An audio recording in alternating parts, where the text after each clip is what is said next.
사람은요, 잘못된 이데올로기나 철학에 잡히게 되면 그의 삶도 그릇된 길로 갈 뿐만 아니라 많은 사람들에게 고통을 주게 됩니다. 히틀러 같은 경우는 민족 우월 의식이라는 잘못된 이데올로기에 사로잡혀서 유대인들만 600만 명을 학살하고 전 세계를 전쟁의 공포 속에 몰아넣었던, 많은 사람들에게 고통을 줬던 사람이죠. 그것은 그 한 사람에게 잘못된 이데올로기가 들어와서 그런 거죠. 오늘 우리 사울을 보니까 그리스도인들을 향하여 여전히 위협과 살기가 등등하였다 그랬어요.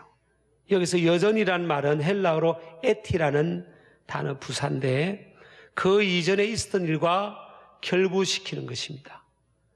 과거에 몇 년 전에도 서대반 집사를 순교케 하고 핍박하는 일에, 하나님의 교회를 핍박하는 일에 앞장섰던 그가 몇 년이 지났음에도 불구하고 여전히 그 마음에 믿는 사람들을 향해서, 교회를 향해서 위협과 살기가 줄어들지 않고 위협과 살기가 등등했다 그랬어요.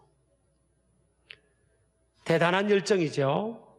여러분, 잘못된 이데올로기나 이 열정이, 잘못된 이데올로기 속에 주어진 이 열정은 사람들에게 큰 피해와 고통을 가져다 줄 수 있습니다. 우리 한번 따라하겠습니다. 첫 번째, 잘못된 이데올로기와 열심은 사람들에게 큰 피해와 고통을 가져다 줄 수 있다. 그죠? 그래서 여러분, 이 사울은 하나님 믿는 사람, 예수님 믿는 사람, 그 모인 그 공동체인 교회를 핍박하면 하는 것은 하나님이 기뻐하시는 일이다, 하나님을 섬기는 일이라고 생각을 했던 거죠. 근데 우리가 객관적으로 역사적으로 평가하면 잘못된 생각이고 잘못된 이데올로기고 잘못된 가치관이고 잘못된 철학이죠. 이처럼 우리가 이것을 통해서 받을 수 있는 첫 번째 교훈은요, 자신의 생각이 항상 틀릴 수 있음을 숙지해야 됩니다. 인간은 타락한 본성을 갖고 있기 때문에 그것을 통해서 어떤 상황에서 반응하는 태도는 대부분 자기 합리화입니다. 자기 합리화와 변명에 빠져들죠. 아담도 선악과 나무 따먹고 여자한테 핑계를 대고 변명했죠. 또 하와도 뱀에게 핑계를 댔죠. 심지어는 그 아들인 가인도 동생 아벨을 죽이고 나서 하나님께서 네 아우 아벨이 어디 있느냐 그랬을 때, 하나님, 제가 내 아우를 지키는 자입니까? 그러면서 하나님께 굉장히 대드는 그런 반응을 보였습니다. 하나님께서 회개할 기회를 주었지만 그 기회를 잃어버리고 자기 변명과 자기 합리화의 덫에 빠진 것이 빠진 케이스죠. 여러분, 그래서 내 생각은 항상 틀릴 수 있다는 겸손의 자세를 갖고 살아야 됩니다. 안 그러면요, 극단적인 실수를 할 수 있고요, 그릇된 말과 행동을 통해 많은 사람들에게 고통을 줄 수가 있죠. 여러분, 하나님의 역사, 하나님의 뜻, 하나님께서 기뻐하시는 길, 우리가 이거 참 알기를 원하잖아요. 근데 하나님의 뜻이 구체적으로 내 삶에 무엇인지를 어떤 때는 잘 분별을 하기가 쉽지 않을 때도 있어요. 근데 우리 고 이낙현 원로 목사님 자손들을 제가 가만히 장례를 지내면서 이렇게 유심히 살폈어요. 그리고 손자, 손녀들을 쭉 봤어요. 가만히 제가 보니까 다들 인상이 비슷하고, 이렇게 잘 웃는 인상이에요. 잘 웃어요. 손자, 손녀들이 잘 웃고 밝은 모습을 보면서 그 할아버지와 그 할아버지의 그 손자 손녀들이구나. 그 할아버지 이낙현 목사님 제가 들으니까 그렇게 성품이 좋으셨다면서요. 저는 뭐 많이 접한 적은 없어요. 잠깐 뵙고 기도받고 한 그런 것밖에 없지만 누가 이렇게 그분 정말 못된 분이야, 그런 분을 제가 한 번도 들은 적이 없어요. 뭐 오늘 점심 사신다고 제가 립서비스 하는 게 아니에요. 그러니까 이게 피는 모속이고요, 이게 성품은 좋은 성품이나 문화는 이렇게 자손들에게 내려오는 거예요. 디모데후서 3장 1절에서 4절에 보면요, 마지막 때에 말세가 되면 고통하는 때가 이른다 그랬어요. 디모데후서 3장 1절 4절 보면 너는 이것을 알라, 말세에 고통하는 때가 이르러. 말세는 사람들이 막 고통스럽다는 거예요. 자, 왜 그렇죠? 사람들이 자기를 사랑하며, 그전 성경에는 자긍하며 그래 있어요. 항상 자기가 옳다고 생각하는 거예요. 마지막 때가 되면 사람들은 누가 옳다는 거예요? 내가 옳아, 내가 옳아. 당신 틀렸어, 내가 옳아. 이런 마음을 갖고 산다는 거예요. 그러니까 사람들이 서로 고통스러운 겁니다.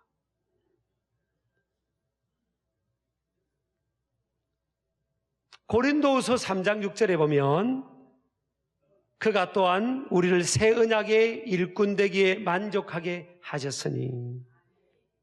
율법 조문은 뭐라고요? 죽이는 것이요.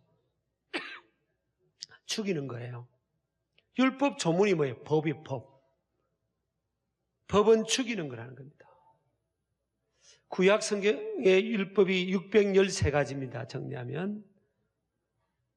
근데 그 중에 하나가 부모님께 불순종하면 죽여라 그랬어요. 그리고 안식일을 범하면 죽여버리라. 저는 목회하다가 보면, 목회가 성도들을 주님 전에 모아서 양육하고 그런 거잖아요. 근데 이게 주일날 와야 될 사람들이 안 오는 사람들도 많잖아요. 요즘 현대 교인들이. 그럴 때마다 성경 구약에 안식일을 범하면 죽여버리라, 이게 성경이 그렇게 은혜가 돼요. 만약에 성경 그대로 이번 지금 은혜의 시대, 신약 시대가 아니고 구약 시대라면요, 성경 그대로 하면 한두 명만 주일 범했으면 죽이면 목회가 너무 쉬워질 것 같아요. 그죠? 제가 좀 심한 말 편해서 죄송합니다만은, 법대로 따지면요, 법대로 따지면 안 죽을 사람이 어디 있습니까? 법의 기준에 다 맞는 사람이 어디 있어요? 근데 오늘 영은 뭐라고 하죠? 영은 고린도서 3장 6절 보면 영은 살리는 것이냐.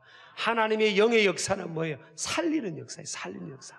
하나님의 영은 살리는 역사지 죽이는 역사가 아니라는 겁니다. 요한복음 6장 63절에 보면 살리는 것은 영이니 육은 무익하니라. 내가 너에게 이런 말은 영이요 생명이라. 살리는 것은 뭐예요? 영. 영의 역사는 살리는 역사라는 겁니다. 죽이는 역사는 아니에요. 죽이는 역사는 하나님의 역사가 아니에요. 그래서 여러분, 이 세상에는 두 가지 역사가 있는 겁니다. 하나님의 영이 역사하는 역사가 있고, 마귀의 영이 역사하는 역사가 있어요. 하나님의 영이 역사하면 살아납니다. 죽은 영혼도 살아나고, 가정도 살아나고, 관계도 회복이 되고, 교회도 살아나고, 살리는 역사예요.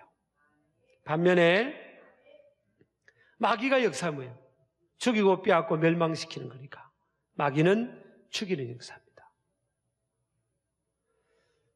자, 내가 너에게 이런 말이 영이고 생명이라 했잖아요. 생명, 살리는 것.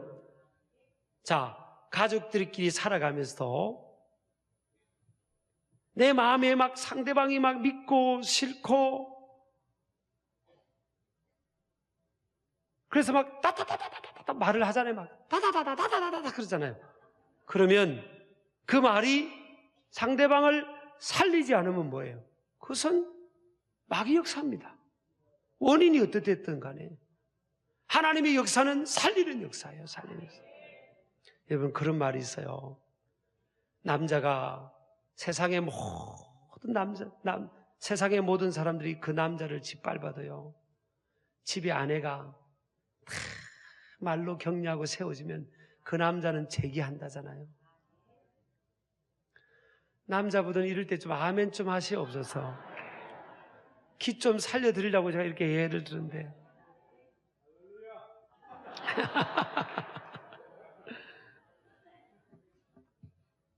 살리는, 하나님의 역사는 뭐라고요? 살리는 역사입니다. 살리는 역사. 그래서 우리가 하나님의 뜻을 다 확신하지 못해도 지금 살리는 역사냐, 내가 살리는 역사에 참여하고 있냐, 상대방을 내가 죽이는 역사에, 디스하는 역사에 참여하고 있냐, 그것만 봐도 이건 내가 지금 하나님의 역사의 흐름에 있구나, 아니면 내가 마귀의 역사의 흐름에 있구나, 그걸 알 수 있는 거예요. 오늘 사울이요, 위협과 살기가 등등하여 그랬잖아요. 위협으로 번역된 헬라는 아페일레입니다. 아페일레. 당장 살해할 것 같은 위협적인 모습을 말합니다.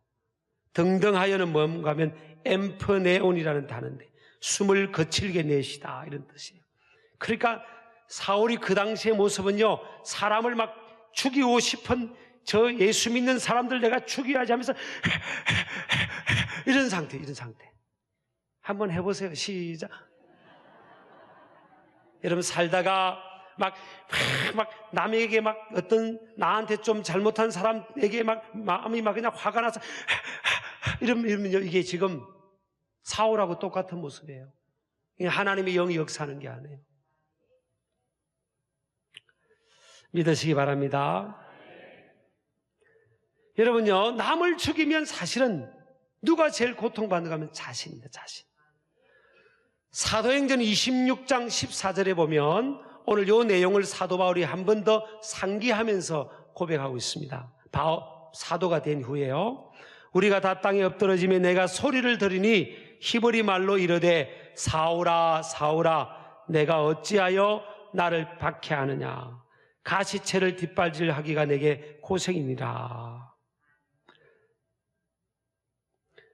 오늘 사도행전 9장 4절을요 다시 사도 바울이 리뷰하고 있는 거예요. 그런데 어떤 내용이 덧붙여 있죠? 가시체를 뒷발질하기가 내게 고생이니라. 지금 사울이 위협과 살기의 마음을 가지고 막 씩씩거리면서 예수 믿는 사람을 향해서 공격하러 가는데, 실상은 주님이 볼 때는 뭐예요? 가시체, 가시가 달린 채가 있는데 그것을 사울이 지가 뒷발질하는 거예요. 여러분, 큰 가시가 달린 그런 기둥 같은 것을 자기가 뒷발질하면 누가 아파요? 누가 아파요? 네가 가시체를 뒷발질하기가 내게 고생이니라, 그런 겁니다. 여러분, 사람을 자꾸 살려야 오래 살고요, 복도 받습니다. 그 복이 내게도 오는 거예요. 사람을 죽이고 디스하고 하는데 참여하면요, 자기가 제일 고통받습니다. 병이 오든지요, 마음의 어떤 평강이 뺏기든지, 그렇게 고통이 오는 겁니다. 환경에 고통이 올 수도 있어요. 남을 향해서 부정적으로 대하는 것이 부메랑이 돼서 내게 돌아오는 거예요. 부메랑이 돼서. 뭐가 돼서요? 부메랑이 돼서 돌아옵니다.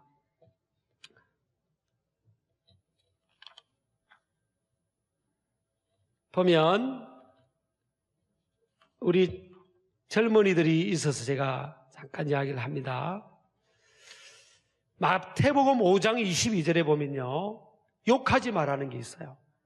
나는 너에게 이르노니 형제에게 노하는 자마다 심판을 받게 되고 형제를 대하여 나가라 하는 자는 공회에 잡혀가게 되고 미련한 놈이라 하는 자는 지옥불에 들어가게 되리라. 사람을 향해서 뭐예요? 이 미련한 놈, 바보멍텅거리 이 미련한 놈, 막 욕하는 거 있잖아요. 요즘 젊은이들, 청소년들은 욕의 문화예요. 욕을 안 하면 그 세계로 안 끼워주는 문화예요. 외톨배기가 되는 문화입니다. 그런데 믿는 청소년들은, 젊은이들은 절대 욕하면 안 돼요. 할렐루야.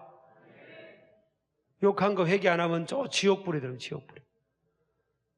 욕하면 안 돼요.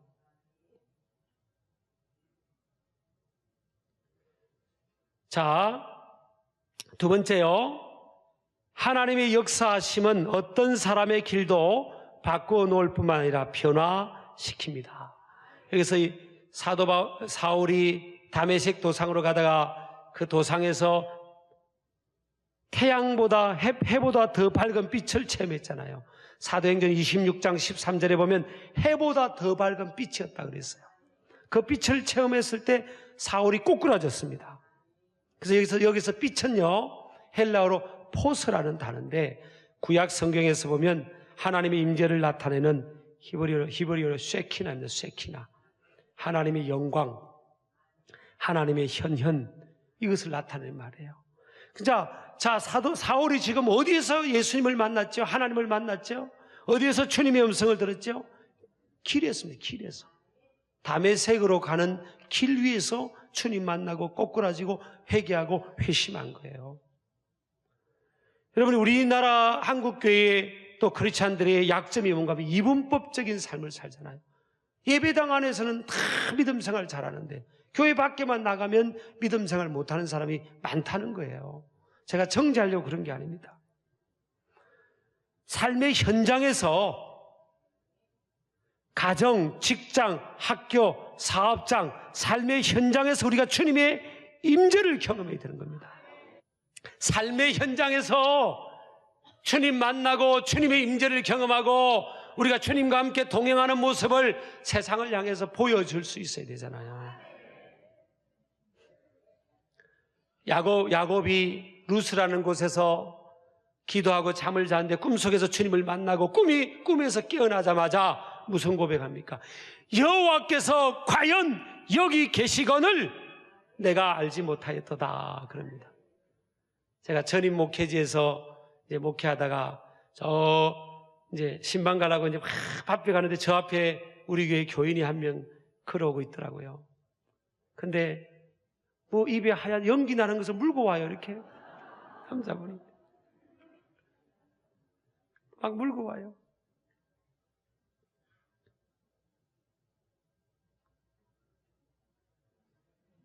나쁜 목사님 같으면, 성격이 나쁜 분은요, 아유 오셨냐고 그러면 목사님 보면 다 이러는데 목사님 보자마자 뭐 할까? 막 숨깁니다. 저는 그냥 못 본 척하고 갑니다. 제가 봤지만 못 본 척 그냥 이렇게 합니다. 근데 어떤 목사님은 안 그런데요. 일부러 가지고 악수를 끝까지 하고, 그리고 호주머니 속에서는 담뱃불이 탈 때까지 막 압습니다.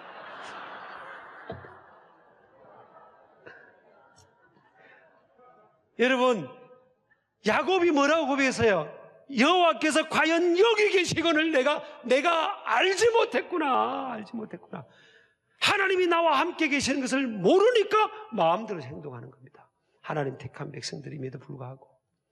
여러분, 마지막에 담임 목사가, 목회자가, 여러분 지금 생활하는 바운더리에 가만히 옆에 앉아있다고 하면 여러분 행동이 달라질 거 아니에요. 그렇죠?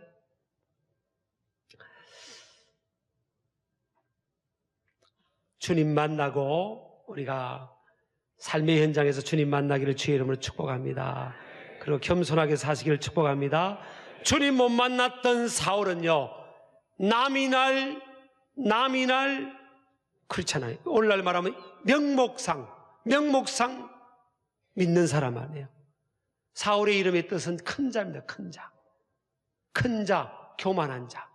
근데 나중에 주님 만나고 사울이 꼬꾸라지고 주님 만나고 바뀌었잖아요. 이름이 바뀌었습니다. 뭐로 바뀌었죠? 바울로. 바울은 작은 자입니다. 겸손한 자. 우리가 생활의 현장에서 겸손하게 작은 자로 살아가기를 주의 이름으로 축복합니다. 세 번째, 교회와 그리스도인을 박해하는 것은 예수님을 박해하는 것과 같습니다.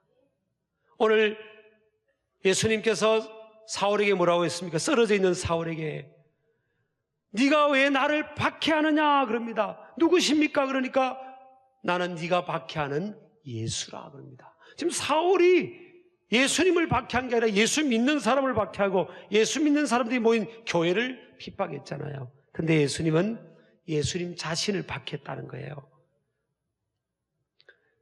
에베소서 1장 23절에 보면 교회는 그의 몸이니 그럽니다.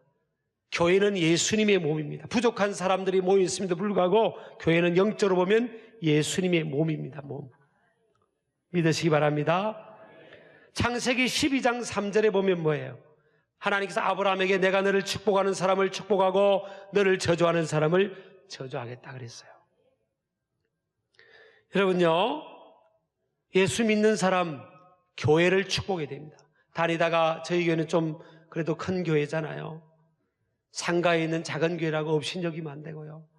축복하고 또 교인들이 많지 않은 목회자를 더 축복하고요. 우리 교회도 할 수 있으면 많은 작은 교회도 섬기고 목회자도 섬기고 신학생도 섬기고 불우한 이웃들도 섬기고. 공짜 좋아하면 안 돼요. 공짜 좋아하면. 그죠? 여러분이 록펠러가 세계 최고의 부자였지 않습니까? 55세 때 병원에 갔더니 1년밖에 못 산다는 겁니다. 시한부 선고를 받은 거예요. 그래서 마지막 진찰을 받으러 병원을 가는데 얼마나 이제 1년 안에 죽는다니까 마음이 얼마나 힘들겠어요. 그래서 마지막 진찰을 받으러 휠체어를 타고 가는데 병원의 입구에 한 걸려있는 글귀를 본 겁니다. 주는 자가 받는 자보다 복이 있도다. 그 글귀를 탁 보고 지나가는데 병원에서 소란이 있는 겁니다. 가난하게 사는 어떤 부모님이 자기 딸이 막 다 죽어가니까 근데 돈이 없어요. 돈이 없으니까 병원에서 못 받아주겠다는 겁니다. 그때 이 록펠러가 빚을 지켜서 몰래 아무도 모르게 저 집의 소녀 치료비를 다 대주라고. 근데 그 소녀가 병이 이제 나아버린 거예요. 그때 이 록펠러가 처음으로 행복함을 느꼈다는 겁니다. 그때 결심한 겁니다. 내가 가지고 있는 재산, 내가 지금 죽는 마당에 가지고 있는 재산, 부둥켜 갖고 있으면 뭐하냐. 그러면서 다 하나님께 드리고 선교하고 구제하고 나눈 거예요. 근데 자꾸 나누면서 사는데 죽지를 않는 겁니다. 그래서 98세까지 살았어요. 여러분 교회도 보면요, 선교하고 구제하고 나누는 사람이 복이 있고요, 어떤 사람이 행복하게 삽니까? 섬기고 하는 사람이 다 복을 받습니다. 여러분 오늘 말씀을 통해 네 번째는요, 선입견을 버리고 사람을 존귀하게 그리고 희망을 가지고 인내함으로 기다리며 축복할 때 그 사람 속에 있는 잠재력이 불일 듯하게 일어나게 됩니다. 오늘 하나님 주님께서 사울을 향해 뭐라고 했습니까? 저는 나의 택한 그릇이다. 아나니아 목회자가 안수해주러 안 간다고 하니까 아이고 사울 저 못된 놈입니다. 예수 믿는 사람 다 잡아 죽이고 과거에 못돼 먹고 정말 못된 사람입니다. 저 가면 안 됩니다. 예수님이 가라고 했는데 안 가려고 하는 겁니다. 그때 예수님께서 아나니아에게 아나니아야, 이 사람은 내 이름을 이방인과 임금들과 이스라엘 자손들에게 전하기 위하여 택한 나의 그릇이라. 과거는 그랬지만 미래는 하나님 안에서 변화되어서 위대한 잠재력을 발휘하면서 살아가는 하나님의 택한 그릇이 될 것이다. 여러분 옆 사람 인사합시다. 저의 과거를 묻지도 보지도 조사하지도 마십시오. 아멘이죠? 우리가 서로 품고 가기를 주의 이름으로 축복합니다. 여러분 저는 안경을 안 쓰지만요, 안경을 보면 렌즈가 투명색이잖아요. 그 렌즈에 빨간 물감을 칠하면, 물감을 칠하고 안경을 쓰고 보세요. 세상이 다 빨간색입니다. 그래서 사람을 볼 때 예수님께서 저 영혼을 위해서 피를 흘리셨다, 보혈을 흘리셨다, 그렇게 믿는 믿음으로 바라보는 거예요. 아멘 하시기 바랍니다. 그래서 예수님은 모든 사람을 구원하시기 위해 십자가 위에서 화목제물로 고난당하시고 희생하셨다. 그런 믿음으로 바라보면요, 사랑하지 않을 사람이 어디 있습니까? 다 품고 사랑하는 겁니다. 그런가 보다. 시작. 그런가 보다. 옆 사람 축복합시다. 사랑합니다. 사랑합니다.